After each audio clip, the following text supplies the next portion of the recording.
ఇక నిన్న పాపం ఇగో విరుచుకుపడ్డ మృత్యువు. ఆగి ఉన్న కారుపై బోల్తా పడిన భారీ ట్యాంకర్.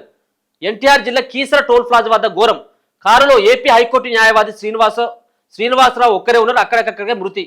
ట్యాంకర్ డ్రైవర్ అతివేగంతో పాపం ఇగో చూడు ఇక మొత్తం ఈ ట్యాంకర్ ఏదైతే ఉందో ఈ ట్యాంకర్ వచ్చి మొత్తం కారు మీద పడ్డది. అలా ఉన్నటువంటి హైకోర్టు న్యాయవాది శ్రీనివాసరావు అక్కడికక్కడే చచ్చిపోయాడు. మృత్యువు ఏ వైపు నుంచి దూసుకొస్తుందో ఎవరికి తెలియదు. తన తప్పు లేకున్నా ఎదుటివారు చేసే తప్పులకు బలయ్యేవారు ఎంతోమంది. ఆ తరహాలోనే జరిగిన రోడ్డు ప్రమాదం. ఆంధ్రప్రదేశ్ హైకోర్టు న్యాయవాది బొద్దులూరి శ్రీనివాసరావు, ఆయనకు 55 సంవత్సరాలు ఉన్నాయట. ఆయన బలి తీసుకోవడం జరిగింది. టోల్ బూత్ వద్ద ఆయన కారు ఆగి ఉంటే వెనుక నుంచి సిమెంట్ ఫ్లై యాష్ లోడ్తో వేగంగా వచ్చిన ఓ లారీ ట్యాంకరు అదుపు తప్పి పైన పడ్డది. దీంతో ఆ కారు నుజ్జు కావడంతో అందులో ఉన్న న్యాయవాది శ్రీనివాసరావు డ్రైవర్ సీట్లోనే దుర్మరణం పాలైండు. ఈ ఘటన ఎన్టీఆర్ జిల్లా కీసర టోల్ ప్లాజా వద్ద జరిగింది.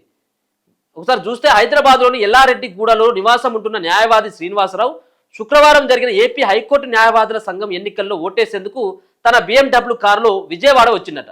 పని ముగిసిన అనంతరం ఆయన శనివారం మధ్యాహ్నం హైదరాబాద్కు తిరిగి పయనమైండు. సాయంత్రం 4 గంటలకు కీసర టోల్ ప్లాజా వద్ద చేరుకున్న ఆయన విజయవాడ హైదరాబాద్ మార్గంలోని 3వ లైన్ టోల్ బూత్ వద్దకు వెళ్తున్నారు. ముందు ఓ కారు ఆగడంతో శ్రీనివాసరావు తన బండిని దాని వెనుక ఆపారు.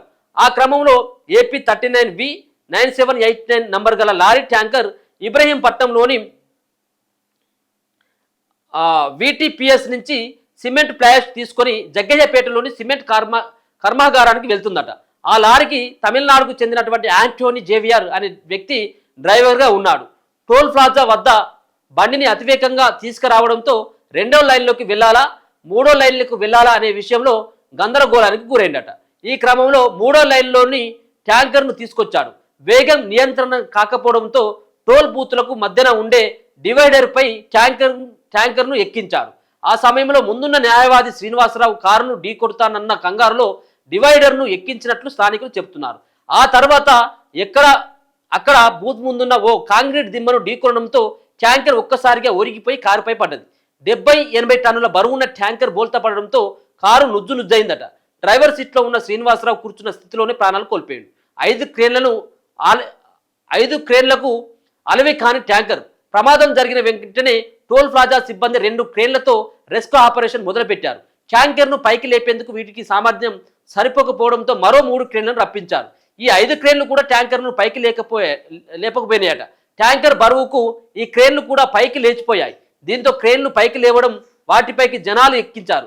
అయినా ట్యాంకర్ను పైకి లేపడం సాధ్యం కాదని గ్రహించిన పోలీసులు దాన్ని ఓ పక్కకు జరిపించారు. 1.5 గంటల పాటు రెస్క్యూ ఆపరేషన్ నిర్వహించారు. ట్యాంకర్ను పక్కకు తీసిన తర్వాత కారులో నుంచి శ్రీనివాసరావు మృతదేహాన్ని బయటకు తీసి అంబులెన్స్లో నందిగామ ప్రభుత్వాసుపత్రికి మార్చికి తరలించారట. ట్యాంకర్ డ్రైవర్ జేవియర్పై కంచికర్ల పోలీసులు కేసు నమోదు చేసినట. సో పాపం ఇప్పుడు ఈయన తప్పేం లేదు, ఈయన తప్పు కూడా ఏం లేదు. ఇప్పుడు ఆ లైన్లో ఉంటుంది కదా, ఇప్పుడు టోల్ ప్లాజా దగ్గర ఆయన 3వ లైన్లకు వెళ్ళిండు. ఆయన తప్పేం లేకపోయినా కానీ మృత్యువు ఎట్లా వస్తుందో తెలియదు.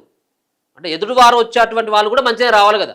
మన తప్పు ఏం లేకపోయినా కానీ మన ప్రాణాలు కోల్పోవాల్సినటువంటి పరిస్థితులకు వెళ్ళిపోతూ ఉంది. అంటే ప్రమాదం ఏ విధంగా వస్తుందో కూడా మనం దాన్ని ఊహించలేం.